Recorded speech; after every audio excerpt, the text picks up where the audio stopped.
It's recording. So this is another example from the book. It says that there's a person that is 200 yards from a river, standing here, right about here, and there's 200 yards to go straight to the river. But for whatever reason, he doesn't walk straight to the river. He takes this path, which is longer. Maybe there's some trees in the way or something. It's 400 yards to the river. And what they want to know is, what is this angle here along the edge of the river? It's called theta, our variable that we often use for angles. So my question now is, which two sides of the triangle are we working with here? Is this side here, the 400, the opposite, the adjacent, or the hypotenuse? Let's write that in here. You're right. So this 400 is the hypotenuse. And this side, 200 yards, is it, well, it's obviously not hypotenuse. So is it opposite or adjacent? Opposite, yes. Let's write that as well. And which of our trig ratios or functions can we use when we have opposite and hypotenuse? There's two correct answers, but the sine is the easiest one because we have a button on our calculator for sine. So we want the sine. And what's our angle? Theta. Theta. So let's write that. The sine of theta, sine of theta is the opposite over the hypotenuse.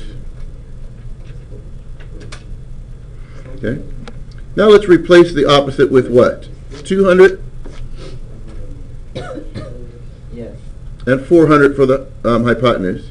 So the sine of, I hope I don't run out of room here. I'm going to move this up just a little bit. The sine of our angle theta is 200 over 400. Can we simplify that? Yes, so 1/2. 1/2, right. Can we call it 0.5? It's So going to be 30 degrees this time. you're right, the sine, but I still want you to punch it into your calculators. The sine of our angle, I want you to write this too before you just punch it in. The sine of our angle is 0.5. So now I want you to write this as an inverse function. Well, this time our input will be 0.5 or 0.5. Okay?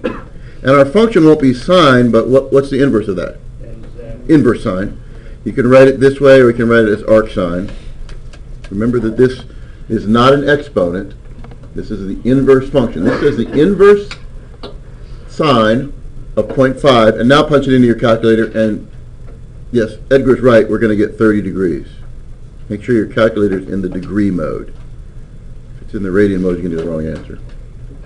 So that's the answer. This is a 30-degree angle. 30 degrees. Okay. So we'll often want to use that feature. We'll always want to use that feature of our calculator when we have the sides and we want to find the angle, the measure of the angle. I'm going to stop that now.